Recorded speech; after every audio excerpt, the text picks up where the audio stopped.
Hi, friend. It's been a really tough year for some folks. There were natural disasters. We had flooding in Houston. Puerto Rico is still suffering enormously from the disasters there. Wildfires all over the West and still burning in places in California. Not to mention terrorist attacks, like the one that was in Las Vegas and recently the one in New York. It's really been a tough year. So, how's your joy? Is that all taking a toll and you're feeling less joyful than you have been in years past? If that's the case, I want to tell you something about Christians and joy, something you might not know.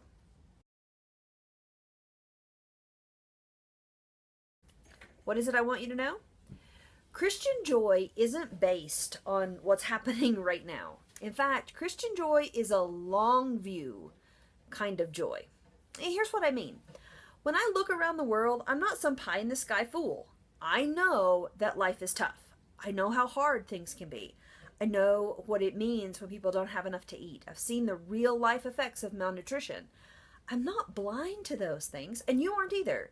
But we often think of that as, like a lack of naivety, that sometimes we call it cynical, or we say we're getting jaded. But really, what's happening is we just see the reality of the world. And when we see that reality, we have to figure out what comes next, right? Because if we believe that that reality is all there is, it's just sin and terror and death and despair, then there is no joy. There might be a tiny bit of happiness to be stolen here in our best moments, but there's no joy.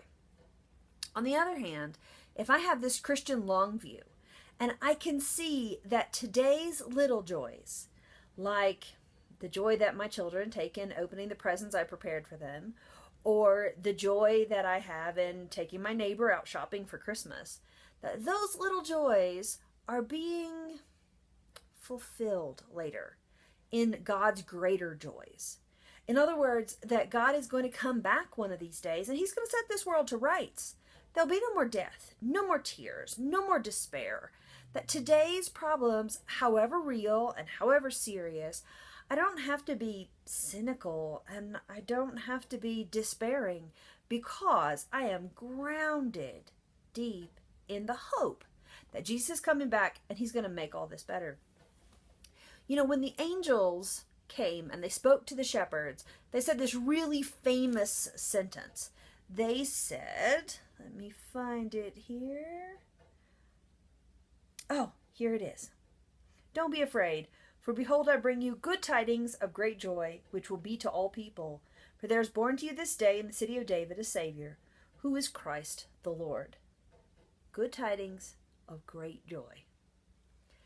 The great joy is that the King that this world needed to set everything the way it should be, to put us back on the path, he came, and he's coming again.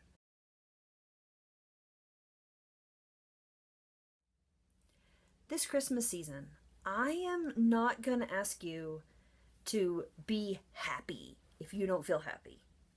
I'm not going to encourage you to just look at it differently and everything will be okay. That's not what I want to say to you. What I want to say is that joy is found in Jesus. That in the long view, we're able to find joy because we understand the world differently.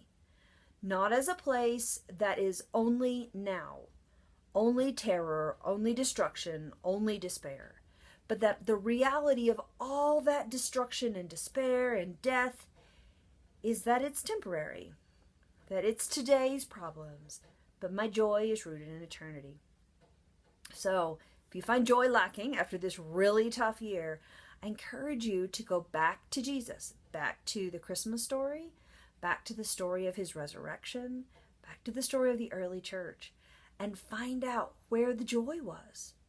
The joy is in our eschatology, in our long view.